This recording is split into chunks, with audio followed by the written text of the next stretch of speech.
नमस्ते सभी को, मेरा प्यार भरा नमस्कार, आदाब। और सभी को बहुत बहुत शुभकामनाएं। फिल्म की सक्सेस इतनी ज़्यादा हो गई है कि जितनी भी छिपी हुई बीमारियां हैं, खास करके मानसिक रोग, वो सब बाहर आ रहे हैं।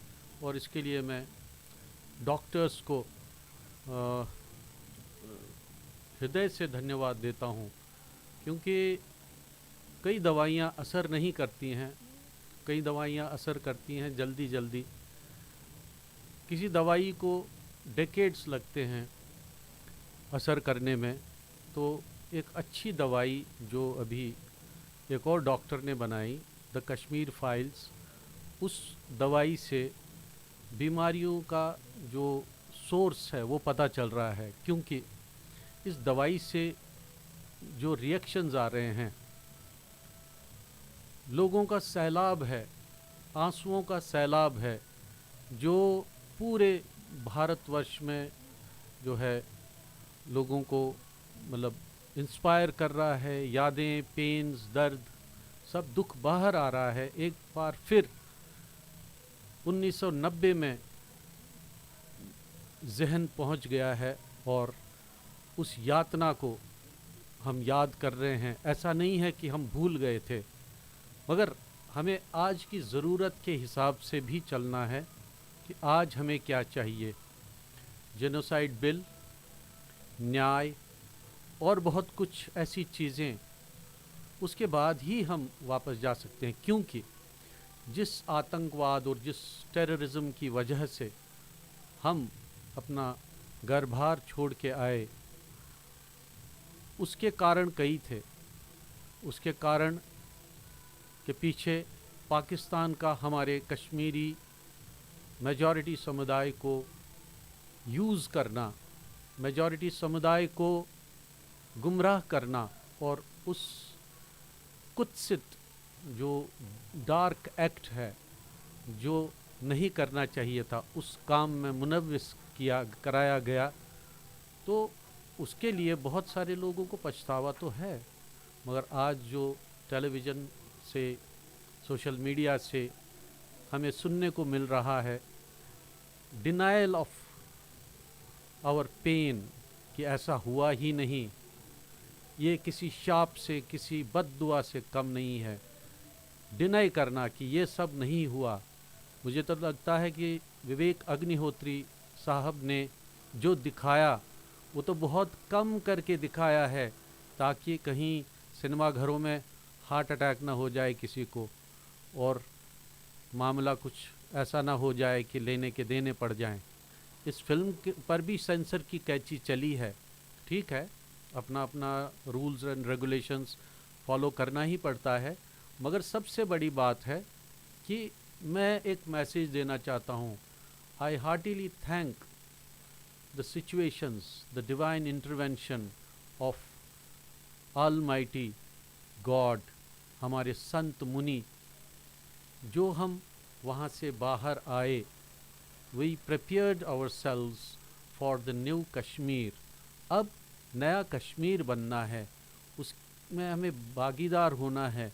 और ऐसा नहीं है कि जब मैं 10 साल बाद, 89 के बाद मैं 99 में कश्मीर गया था, तो मुझसे कहा गया था कि come as a visitor, don't even dare to think that you are coming here permanently. वो समय आज भी है, ऐसा आज भी सुनने को मिलता है। मगर हमारे कई सारे जो लोग हैं जिन्होंने तौबा किया है, जिन्होंने प्रायश्चित किया है, वो हमारे साथ आज खड़े हैं। मगर किसी का भी नाम न लेते हुए मैं दोगले लोगों को ये कहना चाहूँगा कि कश्मीर मूर्खों के लिए नहीं है, कश्मीर समझदार लोगों के लिए है। आपको ये देखना है कि दुनिया में जहाँ जहाँ जाते हो बेइज्जती ही मिलती है, मगर अगर इंडियन पासपोर्ट होता है तो पाकिस्तानियों को भी रेस्पेक्ट मिलता है। ये बात आपको आत्मसात करनी है, इसको आपको रियलाइज़ करना है कि कौन सा मुल्क दुनिया में इज़्ज़त कमा रहा है और कौन सा मुल्क दुनिया में बेइज्जती कमा रहा है। ये दिल से उठी हुई बातें हैं, तभी मैं यूट्यूब लाइव में हूँ कि मैं कोई बात एजेंडा की तरह ना चलाऊँ, क्योंकि मेरा एक रूहानी रास्ता है जिस रास्ते पे हमारे पीरों ने, मुर्शिदों ने, हमारे गुरुओं ने हमें चलने को कहा है, हम उसी पे चल रहे हैं। और हमें मालूम है जो हमें कहा गया है कि कश्मीर जो जन्नत हुआ करता था आज फिर जन्नत होने जा रहा है, क्योंकि ऐसे लोग आजकल इक़्तिदार में हैं जो अब उसे जन्नत बनाने के लिए एक प्रोसेस शुरू करेंगे। हम आज जब सोच रहे हैं कि कश्मीर जाएं, तो ये कश्मीर का जो टेररिज्म है वो अब किसी और रूप में वहाँ प्रेजेंट है। अभी टेररिज्म ख़त्म नहीं हुआ है, वो लैंड माफिया के रूप में आपके सर पर बैठा हुआ है, आपको टॉर्चर तो करेगा ही। So once again congratulating the entire team of the Kashmir files. ये एक बहुत मुद्दतों के बाद ऐसी फ़िल्म आई। मैं सबसे पहले ये भी कहना चाहूँगा कि जो अशोक पंडित जी ने डॉक्यूमेंट्री बनाई थी वो टाइमली काम था, जबकि उसके तो लाखों शोज़ स्क्रीनिंग्स हुई हैं दुनिया को, पूरे हिंदुस्तान को बताने के लिए कि वहाँ क्या हुआ था। मगर इम्पैक्टिव फिल्म जो है, जो एक कहानी के रूप में आज जो देखने को मिल रही है, वो कश्मीर फाइल्स के माध्यम से ही संभव हुआ। शायद ये डेस्टिनी का खेल है, ये हमें समझ नहीं आएगा। तो बहुत बहुत शुक्रिया आप सभी को, आपने इतनी मेहनत से इस फिल्म को बनाया है। सबसे बड़ी बात जो फिल्म ने की है, एक चर्निंग, फिर से एक मंथन को एक जगह मिली है।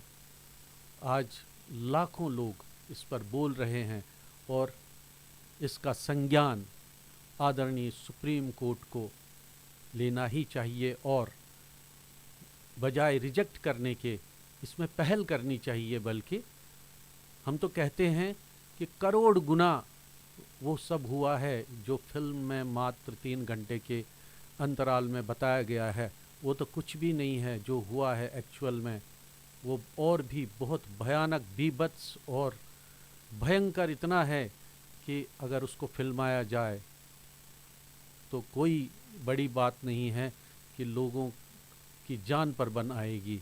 क्योंकि 1993 में जब हमने बून किया था, उसमें हमने खीर भवानी का एक सॉन्ग, एक लीला प्रस्तुति की थी।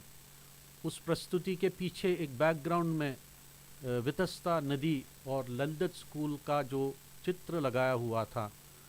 और फिर जब तुलमुल का जो पतझड़ का जो सिनेरियो होता है, सीन होता है, पत्तों के बगैर चिनार गूंज वृक्ष जो हैं उनका जो ही चित्र आया, 3 लोग फेंट हो गए, 3 लोग बेहोश हो गए, जिनको हमें फिर फर्स्ट एड और एक व्यक्ति को हमें हॉस्पिटल ले जाना पड़ा।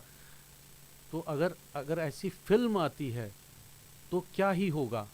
कई लोग, मैंने सुना है, ये फिल्म देख के भी बेहोश हुए हैं, रो रो के बुरा हाल है।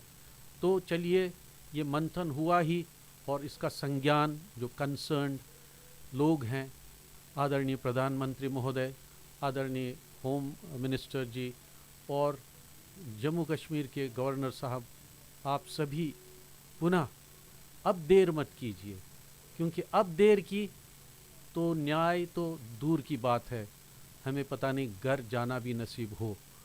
हमें तो कहा जाता है आइए आपका स्वागत है, मगर हमें मालूम है कि 2014 में जब गया था मैं, तो मैं वहाँ से श्रीनगर से लौटने के लिए रोड पे सामान लेके, मेरी मिसेस साथ थी, मेरा बच्चा साथ था, एक ऑटो वाला आके खड़ा हो जाता है, आपको कहाँ जाना है जी?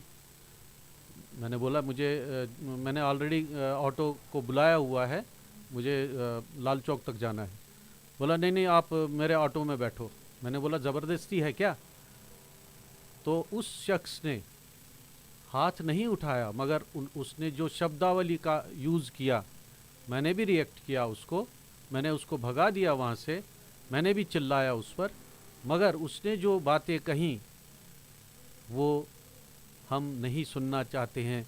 जब हम अपने घर वापस श्रीनगर में या कश्मीर में कहीं पे भी जो भी जहाँ रहते हैं वहाँ जाएंगे, मगर इस विशेष प्रक्रिया में जो सहयोग और जो इस वक्त भावना है लोगों की, उसको ईमानदारी से एड्रेस करने की ज़रूरत है। बहुत बहुत धन्यवाद। आप हज़ारों साल जिएं। जिसने भी इसमें पहल की, चाहे वो सुरेंद्र कौल हैं, चाहे कोई भी हैं, तो मैं आप सबको हृदय से धन्यवाद देता हूँ।